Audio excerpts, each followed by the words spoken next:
Bismillahirrahmanirrahim. Assalamualaikum warahmatullahi wabarakatuh. Waalaikumsalam warahmatullahi wabarakatuh. Selamat siang anak-anak. Siang, Ibu. Bagaimana kabar kalian hari ini? Alhamdulillah luar biasa. Allah Wah, sangat semangat ya. Nah, sebelum kita memulai pembelajaran, alangkah baiknya kita berdoa secara bersama-sama. Berdoa dalam hati, mulai.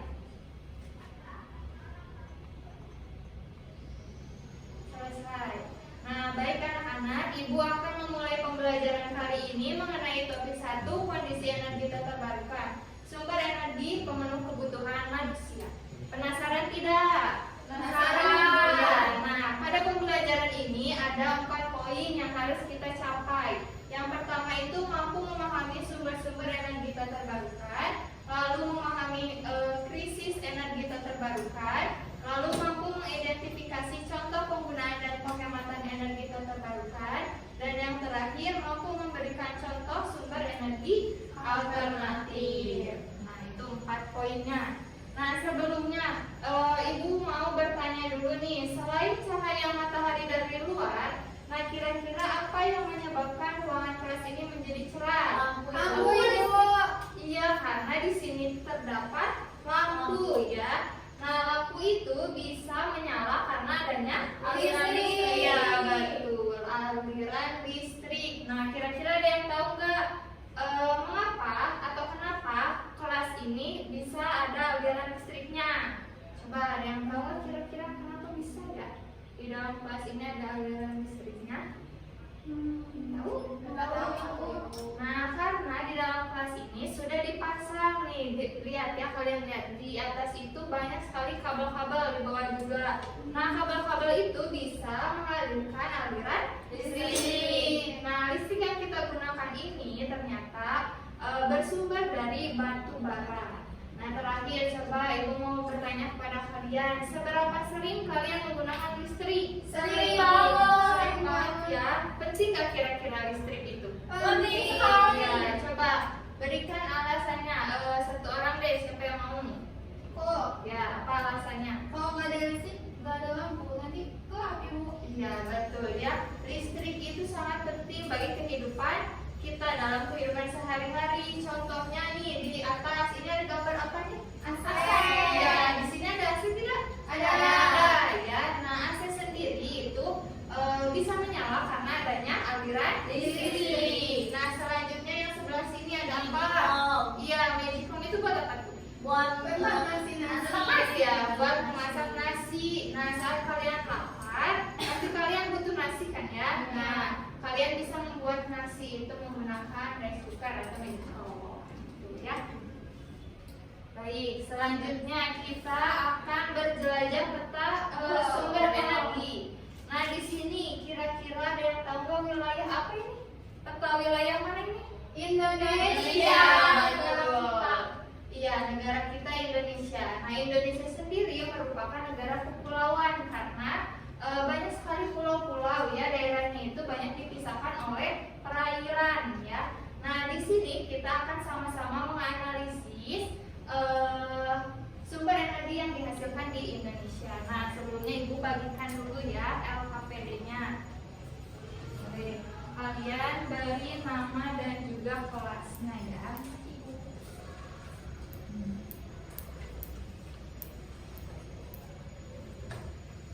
Nah, coba dikasih nama dulu. Kalau sudah, kalian bisa buka lembar ke satunya. Nah, di situ juga ada ya, sama ya petanya. Nah, kita akan mulai menganalisis dari tiap pulaunya. Apakah kalian siap? Siap. Baik. Nah, kita masuk ke wilayah yang sebelah sana ya. Itu ada pulau apa? Sumatera. Ya, Pulau Sumatera. Nah, kira-kira di Pulau Sumatera itu menghasilkan apa aja nih? Di sini ada Minyak bumi. apa? Ada minyak bumi, lalu apa lagi? Batu bara. Apa lagi? Timah. Nah, boleh sekalian ditulis ya di bawahnya. Ada di Sumatera itu menghasilkan minyak bumi, lalu ada kapur juga ya. Coba minimal 3 aja tulisnya. Sudah Ibu. Nah, kita ke pulau yang sebelah sini apa namanya? Pulau Jawa. Iya, Pulau Jawa. Nah, di Pulau Jawa itu ada menghasilkan apa aja? Di sini ada dia KPD kalau KPD. Coba menghasilkan apa aja? Besi Ibu. Besi, betul. Besi. Belerang Ibu. Iya, ada belerang, ada minyak bumi juga. Boleh ditulis ya. Nah, di Jawa ini ternyata sangat banyak ya sumber energi yang dihasilkannya. Nah, di Jawa juga sangat beragam, tidak hanya minyak bumi saja, tapi juga banyak yang lain. Nah, kita lanjut ya ke bagian atas. Di belah sini ada apa ini? Kalimantan. Iya, betul. Di Pulau Kalimantan ada apa saja? Ada emas. Ada emas, betul. Iya, ada intan ya. Ada minyak bumi juga, boleh ditulis.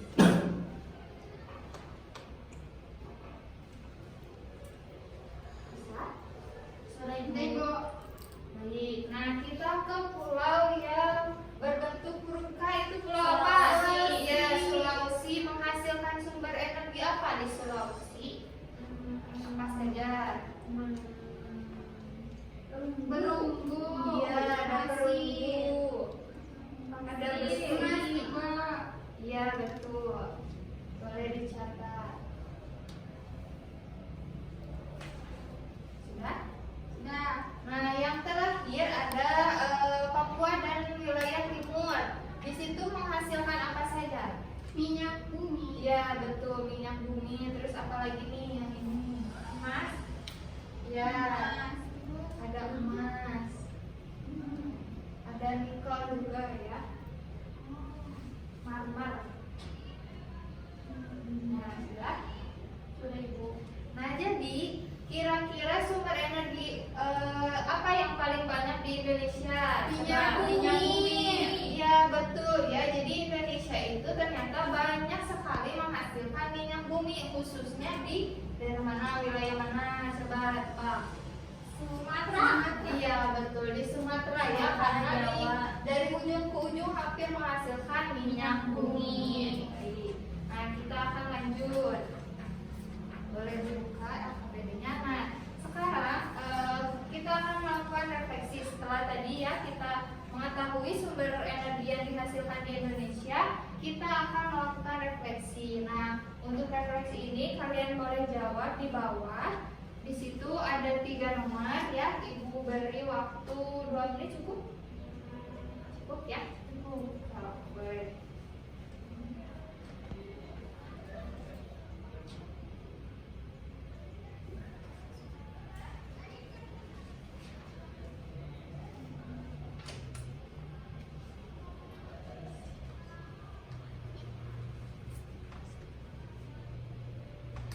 Sebisanya dulu saja.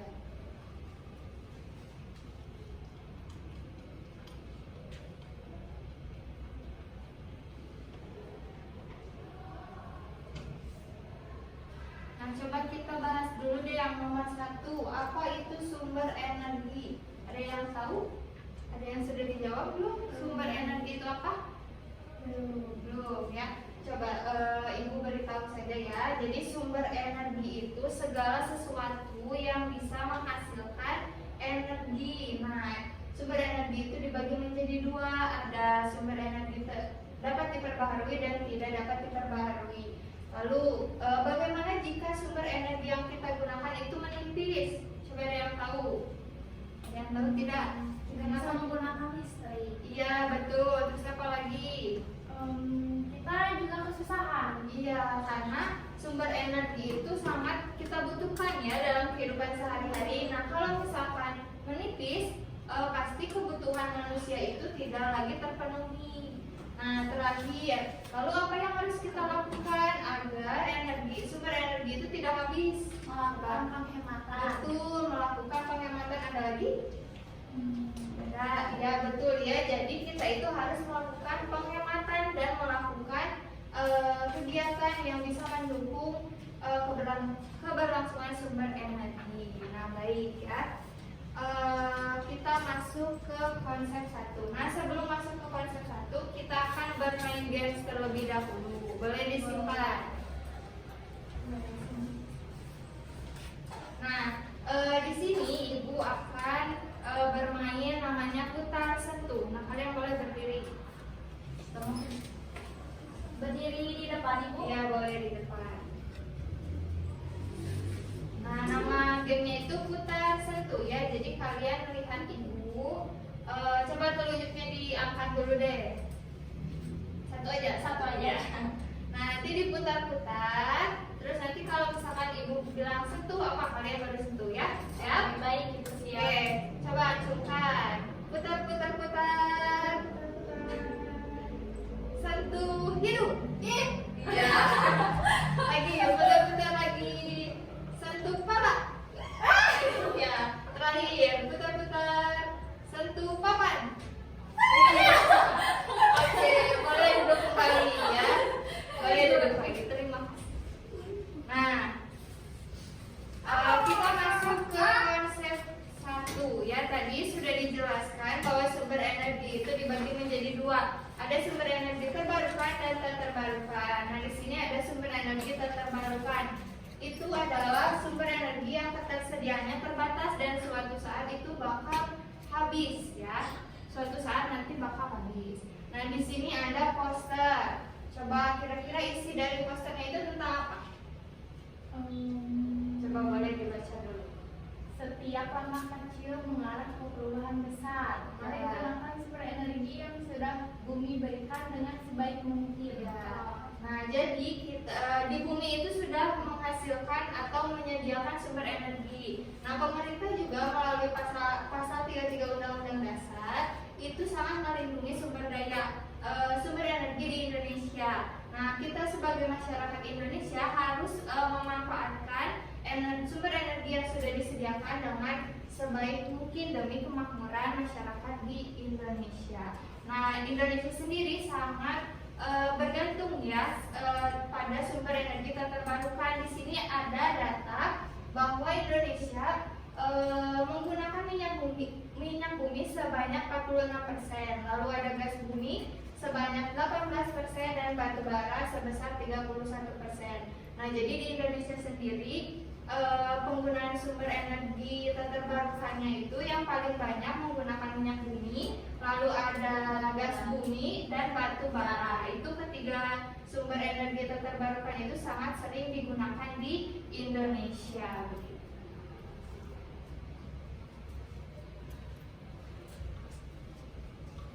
Nah, selanjutnya kita lanjut ke konsep 2, yaitu penggunaan sumber energi terbanyak di Indonesia. Nah, jadi penggunaan sumber energi terbanyak di Indonesia itu tadi ada apa aja? Ada batu bara, minyak bumi, dan gas. Ya. Nah, jadi di sini ada peta ya. Jadi kalian nanti satu orang menancapkan paku di misalnya nih tadi batu bara ada di daerah mana aja gitu ya. Paham? Coba nih yang pertama Dinda dulu. Dinda ada nih di LKPD tadi. Boleh lihat Ibu? Boleh. Coba. Nih pakunya. Coba Dinda batu bara ada di mana aja nih?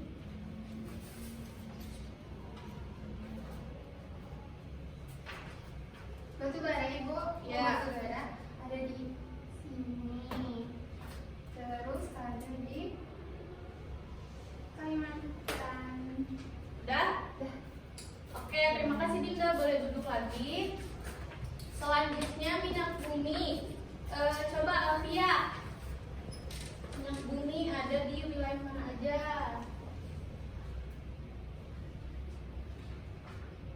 Minyak bumi ada di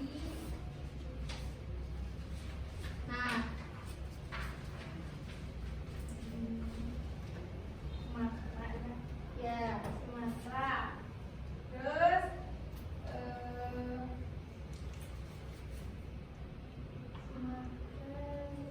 Coba di mana lagi itu apa? di Kalimantan. Ya. Dah, Bu. Oke, terakhir berarti gas alam. Gas bumi ya. Erlina, coba ke depan. Gas bumi ada di Maluku, Ibu. Ya. Kemudian ada di Kepulauan Riau. Sudah. Sudah? Iya. Oke, boleh duduk kembali. Terima kasih ya. Nah, tepuk tangan dulu. Ya. Oke, batu kalian ada yang tahu gak batu hitam itu apa? Nggak tahu ya? Tidak, Ibu. Nah, jadi batu hitam itu adalah batu bara. Nah, jadi batu bara itu adalah bahan bakar fosil berupa batu galian yang terbentuk sedimen atau pecahan-pecahan material yang umumnya terdiri atas uraian batuan secara fisika dan kimia.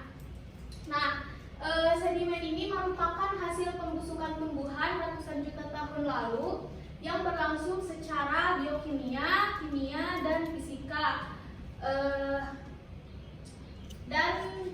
Pada suhu dan tekanan tertentu. Nah, unsur utama di dalam batu bara itu adalah karbon, hidrogen, oksigen, dan nitrogen. Nah, lalu di sini ada kalian ada yang tahu nggak daerah terbanyak yang mempunyai batu bara? Daerah mana? Coba acungkan tangan yang mau dijawab. Di Sumatera, Ibu. Ya, betul. Nah, jadi salah satu daerahnya itu terletak di Pulau Sumatera ya, berdasarkan data dari Badan Geologi Kementerian SDM. Batu bara ini di Indonesia ada sekitar 186 miliar ton ya yang ada di Indonesia, yang dimana 52%-nya itu ada di Pulau Sumatera, 47%-nya ada di Pulau Kalimantan, dan yang 1%-nya ada di pulau lainnya. Oke, kalian masih semangat gak? Kelihatannya udah lesu ya. Oke, sekarang kita ice breaking dulu. Jadi kalian ke depan ya semuanya. Asik. Boleh. Kita jaga, Ibu. Ya.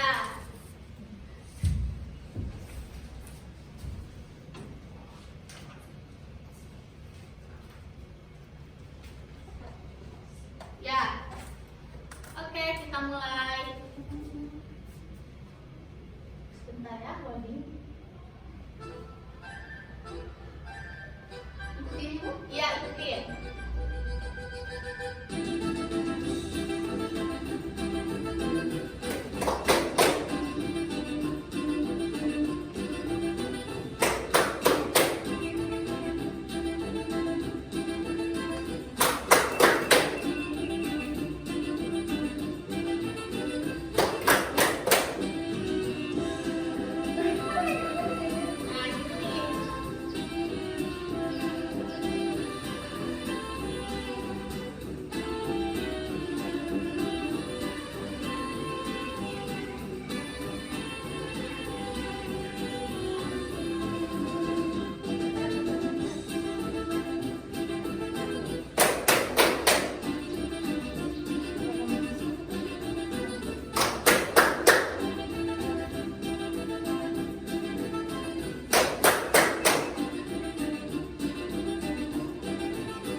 kalau ada yang tahu, acungkan tangan. Buat masak. Oh, buat pensi. Ya. Nah, jadi banyak sekali ya manfaat dari gas bumi. Tapi sebelum kita membahas ke manfaat minyak bumi, apa sih minyak bumi? Jadi minyak bumi itu adalah salah satu hasil sumber daya mineral yang terdapat dalam bumi dan merupakan energi yang tak terbarukan. Minyak bumi itu berada di cekungan sedimen yang terbentuk dari plankton fosil beberapa juta tahun lalu. Nah, jadi tadi manfaat minyak bumi itu yang pertama untuk bahan bakar kendaraan ya, seperti BBM gitu ya. Lalu bisa juga digunakan untuk bahan baku bangunan seperti cat, pipa, atap rumah, dan juga bisa digunakan untuk aspal. Nah, setelah membahas mengenai manfaat dari minyak bumi, sekarang kita akan mempelajari mengenai manfaat gas bumi. Nah, ini ada gas bumi. Gas bumi itu adalah bahan bakar fosil berupa gas yang terbentuk jutaan tahun lalu akibat pembusukan tumbuhan dan hewan purba. Hasil pembusukan itu akan menghasilkan zat-zat organik yang terperangkap di sela-sela batuan serta laut. Komponen utama penyusun gas bumi adalah menanta atau CH4. Lalu di sini juga ada beberapa manfaat dari gas bumi, yaitu yang pertama digunakan sebagai bahan bakar pembangkit listrik atau PLTG, ya. Lalu yang kedua digunakan sebagai bahan baku pembuatan pupuk. Yang ketiga digunakan sebagai bahan bakar minyak seperti gas LPG. Yang keempat digunakan sebagai bahan bakar industri dan pengolahan kertas. Dan yang terakhir digunakan sebagai bahan baku industri.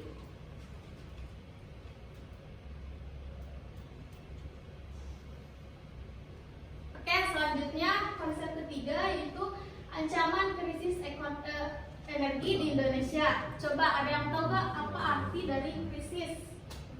Kekurangan. Ya, betul. Nah, jadi krisis itu sering disebut sebagai dampak negatif gitu ya. Jadi krisis itu adalah peristiwa yang terjadi yang mengarah pada situasi tidak stabil dan berbahaya yang mempengaruhi individu, kelompok, komunitas, ataupun seluruh masyarakat. Nah, jadi apa aja sih penyebab dari terjadinya krisis energi? Coba Erlina. Karena konsumsinya yang terlalu berlebihan, Ibu. Iya, betul. Jadi penyebab dari terjadinya krisis energi itu salah satunya karena konsumsi yang terlalu berlebih ya dan pemborosan energi. Nah, hal tersebut dapat terjadi karena adanya ketidakseimbangan permintaan dan penawaran energi yang didorong pesatnya pertambahan penduduk. Jadi peran energi ini sangat penting ya untuk kehidupan sosial masyarakat. Ya, udah dijelaskan di pasal 6 Undang-Undang Nomor 30 Tahun 2007. Keadaan kekurangan pasokan energi ini disebut sebagai krisis energi, sedangkan terganggunya pasokan akibat terputusnya sarana dan prasarana energi disebut sebagai darurat energi. Nah, untuk selanjutnya di sini Ibu akan memberi contoh konkret atau contoh nyata mengenai krisisnya energi. Di sini sadarkah kalian bahwa hal-hal kecil mengenai penggunaan energi ini sangat berpengaruh untuk kedepannya. Di antaranya yaitu masih banyak ruangan nih yang siang hari masih menyalakan lampu, terus pengisian udara atau bisa disebut dengan AC pada ruangan yang tidak ada kegiatan serta diperparah dengan penggunaan peralatan listrik berupa pompa-pompa air yang bekerja tanpa adanya otomatisasi. Hal ini pun dirasakan oleh salah satu kampus yang melakukan pemborosan listrik, yaitu bentuk pemborosan listriknya tuh bayar per bulan di kampusnya itu sekitar 148 juta. Gak kebayang kan kalau misalkan di sekolah kita nih bayar listrik, energi listriknya itu harus 180 juta kan, otomatis uang biaya kita dari orang tua kan dikeluarin lagi kan lebih banyak. Nah, sebelum ke selanjutnya di sini Ibu coba buka LKPD kalian. Ada yang berita mengenai ancaman krisis. Coba dibaca dulu. Semenit cukup gak dibacanya atau 2 menit? 2 menit. 2 menit ya boleh.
Nanti kalau udah selesai dibacanya boleh seorang deh buat menyimpulkan apa arti dari berita itu apa.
Udah?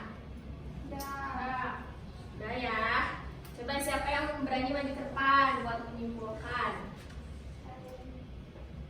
Ayo boleh, so. Tepuk tangan dulu atau boleh Lina? Kalau salah gimana? Gak apa-apa, gak masalah. Baca nggak apa-apa? Gak apa-apa, boleh, so. Jadi di ancaman krisis energi di Indonesia itu terbatasnya pasokan gas alam ibu sama energinya itu yang meningkat. Nah, itu tuh jadi penyebab utama terjadinya krisis energi global. Terus di penggunaan energi domestik neto itu di Indonesia ibu nggak bisa bacanya. Kenapa? Ibu ini nggak bisa bacanya apa? 9.000. Ya, 9.160. Ya, jadi total energi yang disediakan sama alam itu jauh lebih melebihi total energi yang dibutuhkan oleh keperluan domestik gitu. Oke, siap. Boleh Lina duduk kembali, tepuk tangan lagi. Jadi hasil dari yang tadi kalian baca itu, Indonesia sudah mendekati umur asetnya itu akhirnya itu 20 hingga 35 tahun gitu kan. Di sini juga pemerintah harus memberikan solusi kepada si Indonesia ini. Solusinya itu bisa melakukan dengan konservasi energi atau penggunaan energi alternatif lainnya.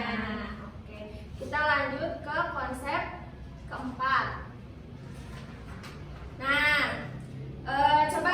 melihat ancaman krisis energi pada Indonesia, gimana pendapat anak-anak di sini nih? Ya, ada yang tahu nggak? Ada yang tahu nggak ancaman krisis di Indonesia menurut pendapat anak-anak? Bisa terjadinya apa kalau misalkan nggak ada energi gitu di Indonesia ini teh? Berarti nggak bisa masak itu mau. Iya betul, mati lampu ya kan, nggak bisa nyolokin TV, nggak bisa nonton TV, betul.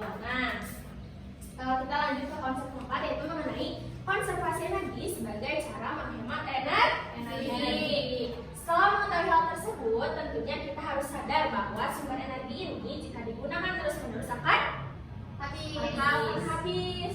Betul. Tentunya hal ini sangat berpengaruh bagi kehidupan manusia di bumi ini. Energi diibaratkan dengan uang. Kalau misalkan uang dipakai terus-terusan bakal habis kan? Itu selagi juga energi juga sama gitu. Nah, sebelum ke selanjutnya di sini Ibu akan tampilkan video mengenai konservasi energi. Kita tonton dulu ya.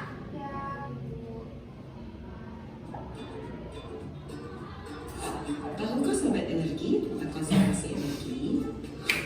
Contoh sederhana dari konservasi energi adalah dengan menghemat energi. Ada 2 program konservasi energi yaitu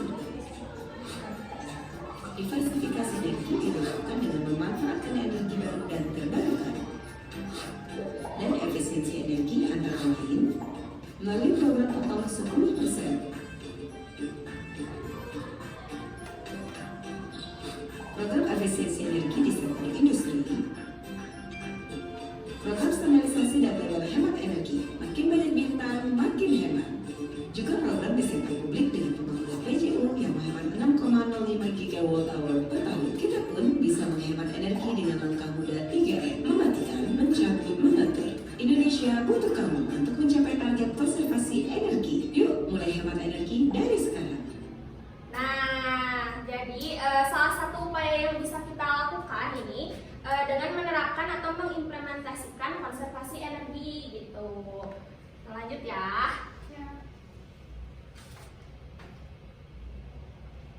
Nah, konservasi energi, ada yang mau bacain nggak? Sampai mana Ibu bacanya? Sampai sini aja nih, sampai begini nih. Coba. Saya Bu. Boleh. Konservasi energi adalah paduan bagaimana menghemat energi dengan benar dan berisi metode-metode dan alat-alat yang bisa dipakai untuk penghematan energi tanpa mengurangi produktivitas dan kenyamanan. Kebijakan ini sudah diatur oleh pemerintah di dalam peraturan pemerintah nomor 70 tahun 2009 tentang konservasi energi. Nah, betul. Terima kasih ya Rina. Jadi, menurut pasal 12 ayat 2, peraturan pemerintah tersebut penggunaan energi yang menggunakan energi lebih besar atau sama dengan 6.000 TOE yang bisa disebut ton of oil equivalent per tahunnya, yaitu wajib melakukan konservasi energi melalui manajemen energi gitu kan. Terus pelaksanaan konservasi energi suatu perusahaan atau daerah harus melakukan apa? Audit energi. Audit energi ini dilakukan agar perusahaan atau suatu tempat mengetahui energi yang digunakan lalu dibandingkan dengan yang ada gitu kan. Terus audit energi ini dilakukan agar perusahaan bisa membandingkan gitu, jadi dengan audit yang ada gitu kan. Gitu. Jika melebihi standar maka harus segera dicari solusinya gitu. Kita lanjut ya. Iya Ibu. Nah, di sini juga ada konservasi energi berbeda dengan penghematan energi, yang dimana penghematan energi ini akan mengurangi jumlah pemakaian energi yang membuat kenyamanan atau produktivitasnya menurun. Konservasi energi merupakan paduan bagaimana menghemat energi dengan benar dan berisi metode-metode dan alat-alat yang bisa dipakai untuk penghematan energi tanpa mengurangi produktivitas dan kenyamanannya gitu. Nah, sebelum ke selanjutnya kita tonton dulu videonya ya.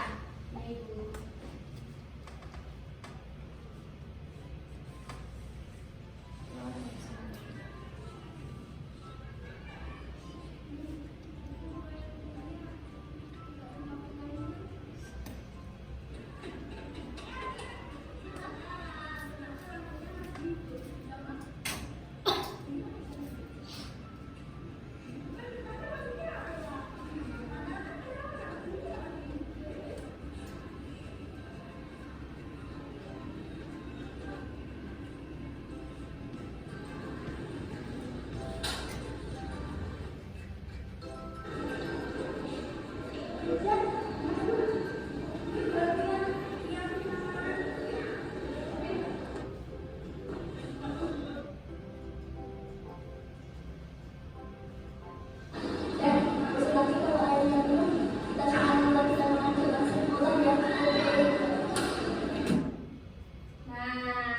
udah ya. Kita sebagai anak-anak nih, bisa nggak melakukan konservasi energi? Bisa. Dengan cara apa tadi yang ada di video? Matiin lampu, terus terus matiin kipas kipas angin, matiin AC.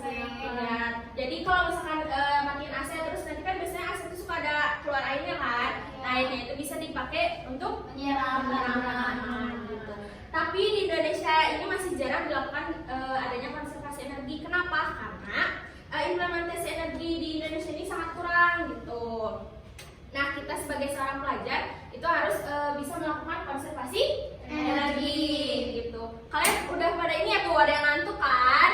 Ada yang nguap gitu. Jadi kita harus berdiri dulu ya, sok berdiri. Kita nyanyi lagu ya. Ya. Sama berdiri. Sini ke sini boleh. Ya, boleh di depan. Boleh di depan. Agak nyerong, agak nyerong, agak nyerong. Nah, kelihatan nggak di sini enggak ya?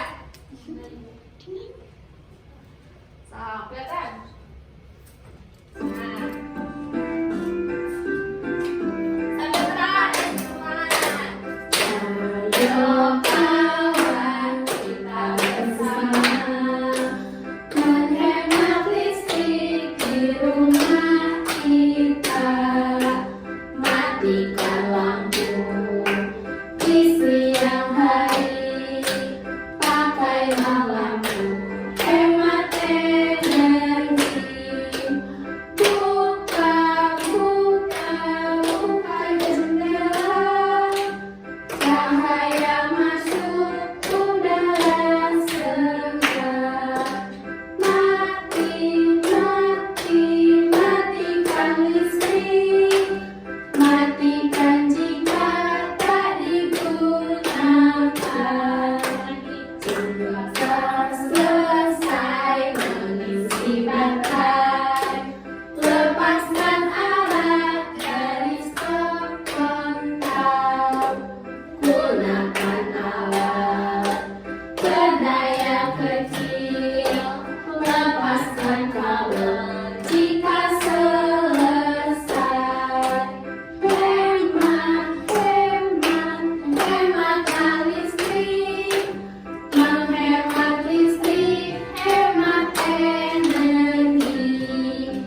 Hemat, hemat, hematlah listrik, menghemat listrik, menghemat uang. Jadi anak-anak jangan lupa buat menghemat listrik. Baik, hemat, Hemat, hematlah listrik, menghemat listrik, menghemat uang. Baik, setelah kita seru-seruan tadi dengan lagu menghemat listrik, kita lanjut ke materi selanjutnya, yaitu konsep kelima tentang Pengembangan energi alternatif. Sebelum masuk ke konsep 5 dan sebelum masuk ke pembelajaran, Bapak mau ngajak kalian nih untuk mengingat kembali ada jika terjadi krisis energi, ada solusinya yang telah Bapak tadi jelaskan. Solusinya dengan apa? Menghemat. Betul, dengan satu lagi apa? Konservasi energi. Dengan konservasi energi, kita bisa menanggulangi masalah yang terjadi, yaitu masalahnya adalah krisis energi. Lalu ada satu lagi untuk menangani masalah itu, solusinya dengan menggunakan sumber energi yang alternatif. Sebelum Bapak menjelaskan sumber energi alternatif, Bapak di sini mau menjelaskan bahwa sudah sejak dari lama sekali hingga saat ini di Indonesia masih menggunakan energi seperti batu bara, minyak bumi, dan gas alam untuk menghasilkan energi listrik. kalian juga pasti membutuhkan energi listrik kan? Iya. Seluruh masyarakat yang ada di Indonesia pasti membutuhkan energi listrik. Tetapi energi listrik itu terbuat dari energi yang tidak terbarukan. Jika terus dipakai, energi ini akan berdampak buruk ke bumi kita tercinta. Dampaknya itu akan mengakibatkan krisis energi yang terjadi di Indonesia. Untuk menangani masalah tersebut, kita mempunyai solusi. Solusinya adalah menggunakan energi alternatif. Kalian pasti bertanya-tanya, apa sih Pak energi alternatif itu? Sumber energi alternatif adalah sumber energi sebagai pengganti sumber energi tak terbarui. Semua sumber energi tak terbarui termasuk sumber energi alternatif. Lalu, Bapak mau cerita nih, ada guru besar di ITB. Ada yang pernah di ITB sebelumnya? Enggak. Sama. Ada nama guru besar di ITB, namanya itu, beliau itu bernama Profesor T.M. Sulaiman. Beliau ini merupakan seorang pendiri masjid yang ada di ITB. Namanya itu adalah Masjid Sulaiman. Selain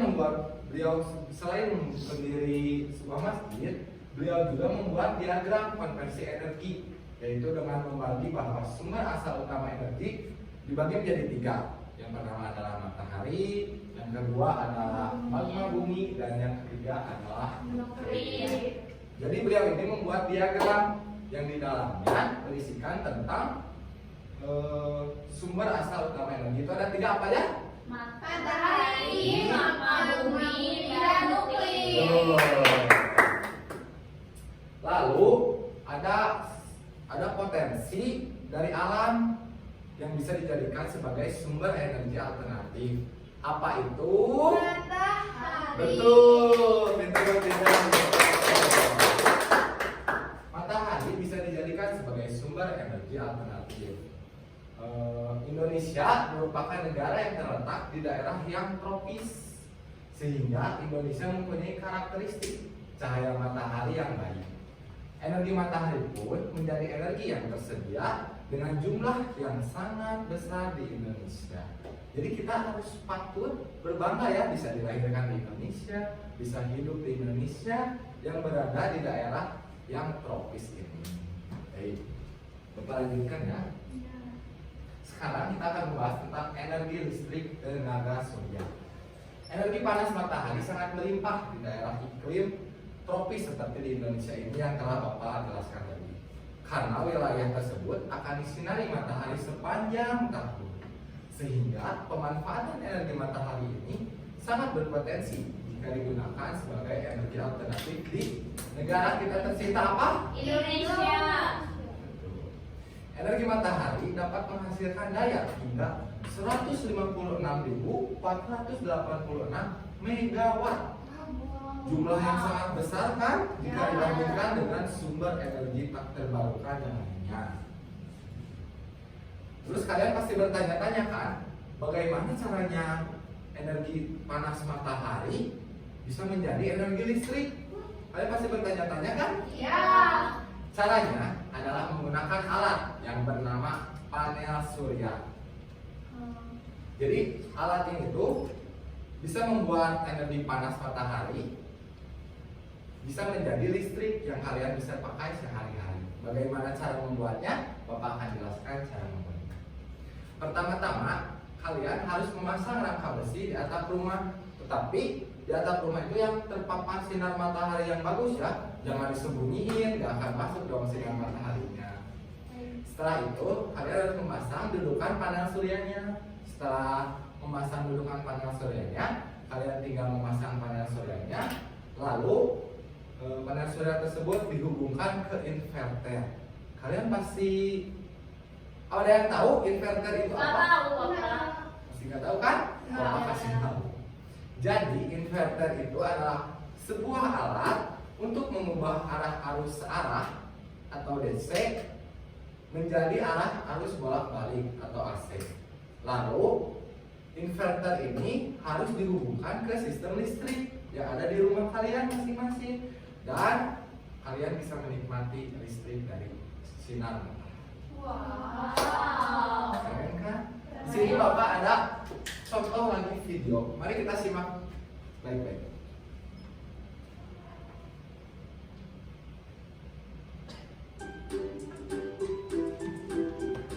Wah, siang yang cerah ya. Coba lihat ke atas, benda langit apa sih yang membuat mulut kita jadi terang? Betul sekali, itu adalah matahari. Ada yang tahu manfaat matahari bagi kehidupan? Benar, matahari punya banyak manfaat. Membuat bumi jadi terang dan hangat. Sumber vitamin D untuk kulit dan tulang. Membantu tumbuhan membuat makanan. Menghangatkan tubuh dan memberikan pakaian. Nah, tahukah kamu, matahari adalah sumber energi paling besar di bumi. Apa itu energi? Ada yang tahu apa itu energi yang telah Bapak tadi jelaskan di awal? Energi apa? Boleh acungkan tangannya yang tahu. Tidak aku. Boleh Alfia. Energi merupakan segala sesuatu yang menghasilkan energi. Tuh, benar Alfia. Mari kita lihat ya jawabannya.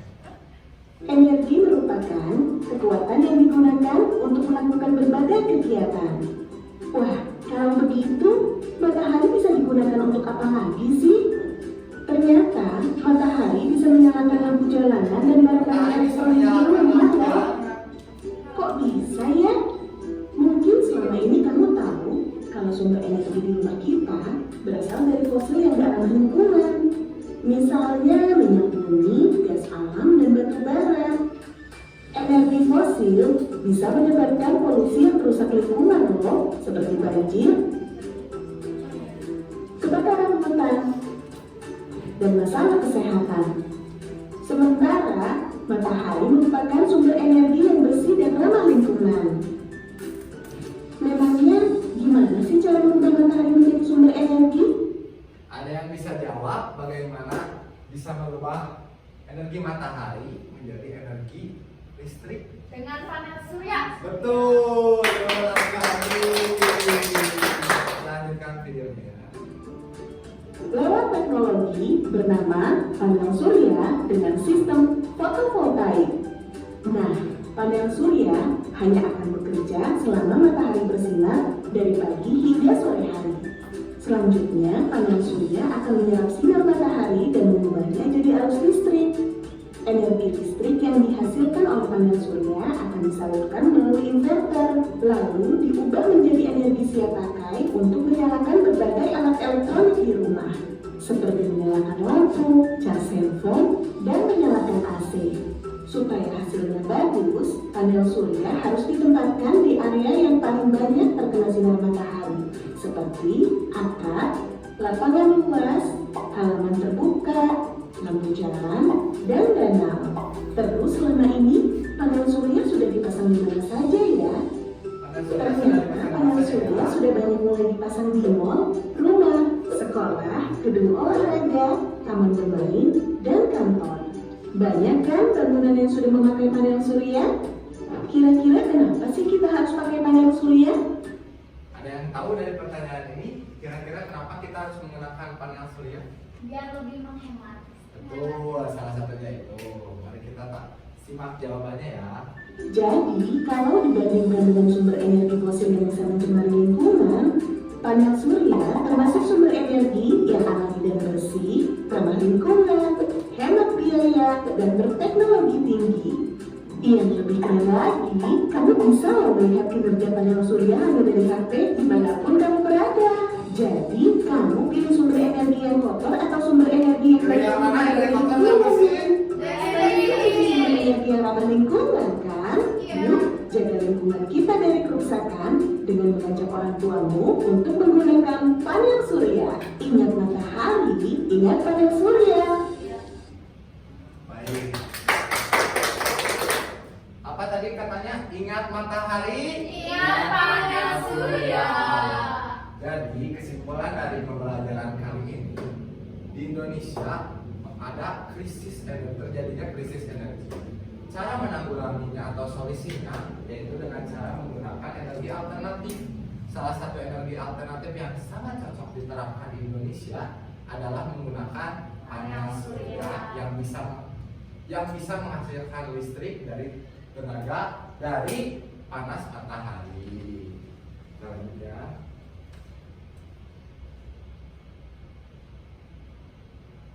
di sini Bapak punya game. Siapa yang suka main game di rumahnya? Aku.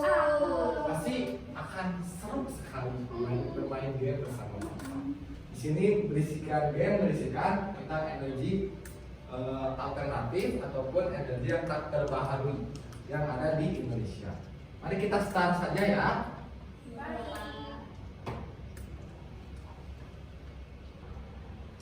Tunggu ya, sedikit login. Tunggu ya. Sinyal internetnya. Baik, sembari kita menunggu loadingnya berputar, di sini Bapak mau menjelaskan cara bermainnya. Jadi kalian satu persatu ke depan untuk bermain game dan mengerjakan soal yang ada di dalam game. Siapa yang skornya paling tinggi akan mendapatkan reward dari Bapak. Lalu di sini terdapat beberapa banyak game. Tetapi game yang dimainkan hanya open the box, ini, find the net, sama spin the wheels. Boleh siapa yang pertama ke depan? Aku. Boleh Alfia. Jadi pertama buat Alfia. Alfia mau pilih sini. Alfia mau pilih game apa? Open the box. Open the box ini, Pak. Open the box.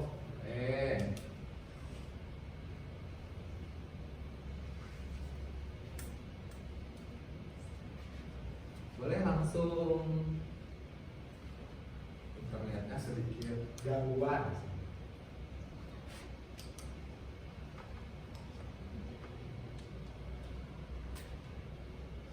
Nah, boleh langsung pencet start aja. Boleh, Pak. Boleh, mau pilih box yang keberapa?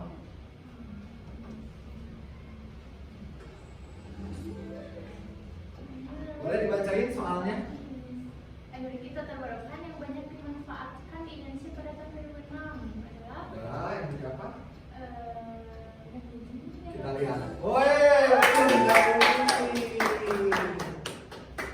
Jadi energi yang tak terbarukan yang banyak dimanfaatkan di Indonesia pada tahun 2006 adalah Minyak bumi.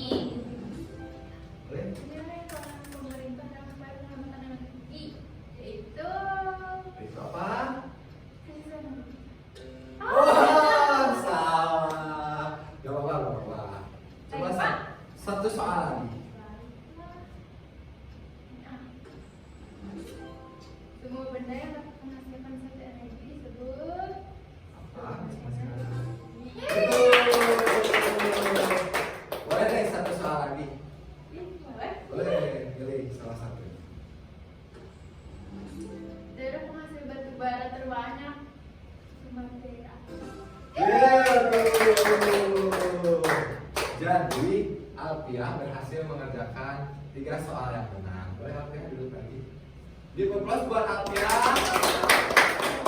Siapa lagi yang mau mengerjakan yang mau main? Dinda boleh. Dinda mau pilih game apa? Kan tadi open the box udah, nanti tinggal find the match sama spin the wheel. Boleh pencet aja. Spin the wheel. Nah, lagi ya. Siapa yang poinnya paling banyak akan mendapatkan reward dari Bapak. Wah. Tadi Alfia benar 3 ya. Boleh langsung bermain aja start aja.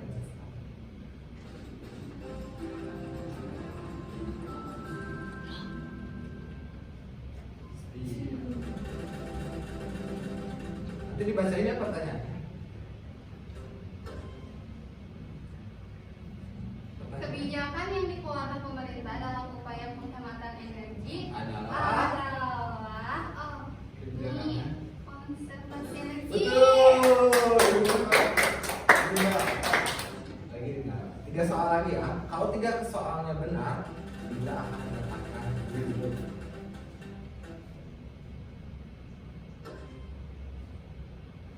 Apa soalnya? Daerah penghasil batu bara terbanyak adalah Adalah Sumatera. betul. Terima kasih Dinda. Jadi daerah penghasil batu bara terbanyak di Indonesia terletak di Sumatera.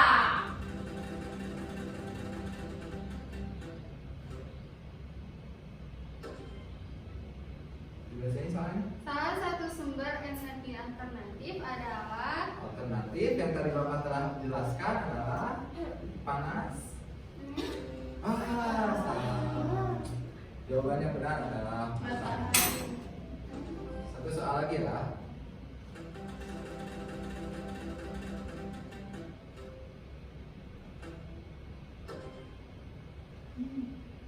perusahaan PLN paling banyak bersumber dari Dari mana? Misalkan PLN paling banyak kalau dari sumbernya energi.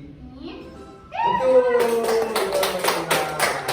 Kita baru kembali. Dinda juga sama ya. Berhasil 3 soal. Boleh yang terakhir Erlina. Jika Erlina tidak melakukan kesalahan lagi atau betul 4-4-nya, Erlina akan mendapatkan reward. Wow. Berarti game yang tersisa tinggal find the match ya. Iya. Oke. Lagi dulu.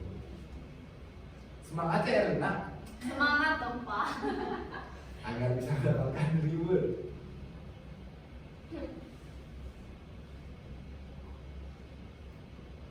Lama. Boleh sekarang. Sekarang. Nanti dibacainnya soalnya. Oke. Harus benar semua biar dapat reward.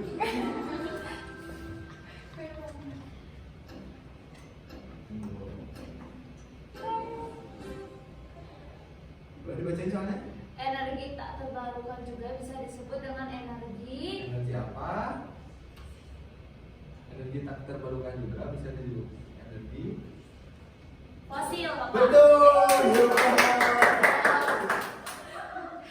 Mau sambil duduk ya, Boleh, Bapak. boleh. Daerah penghasil batu bara terbanyak Energi daerah mana? Sumatera. Betul. 2 soal lagi. Kalau dua-duanya benar, Erlina akan mendapatkan. Energi tak terbarukan yang banyak dimasukkan di Indonesia pada tahun 2006 adalah Kenapa? minyak bumi. Satu lagi, Erlina. Satu lagi. Kebijakan yang dikeluarkan pemerintah dalam upaya penghematan energi itu Adalah konservasi energi, Bapak.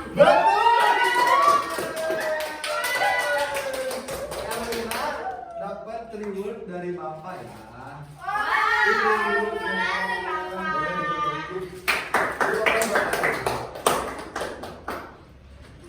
Baik, kita lanjut ya.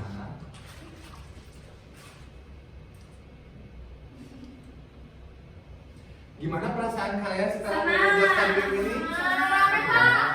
Dalam asalnya yang membuat pembelajaran asalnya menjadi ngantuk atau suntuk, kalian bisa lebih semangat lagi dengan dimasukkan ke dalam game. Baik, kita lanjut ke yang terakhir. Jadi, dalam pembelajaran hari ini membuat kita sadar akan krisis ketersediaan sumber energi tak terbarukan yang khususnya ada di negara kita tercinta, ada di mana? Indonesia. Kita juga dapat mengetahui sumber energi tak terbarukan, penerapan atau penggunaannya bagaimana, ancaman krisisnya apa, lalu penghematan energi tak terbarukan dan sumber energi alternatif. Bapak harap dengan adanya pembelajaran kali ini membuat kita sadar bahwa sumber energi tak terbarukan akan habis suatu saat nanti, sehingga kita bisa lebih hemat dalam penggunaan sumber energi tak terbarukan ini. Sekian yang bisa Bapak jelaskan. Sebelumnya Bapak ingin mengucapkan banyak terima kasih kepada kalian karena kalian telah mengikuti pembelajaran Bapak dari awal hingga akhir. Tepuk tangan dulu buat kita semua. Baik, untuk menutup pembelajaran ini Bapak ucapkan wabillahi taufiq wal hidayah. Wassalamualaikum warahmatullahi wabarakatuh.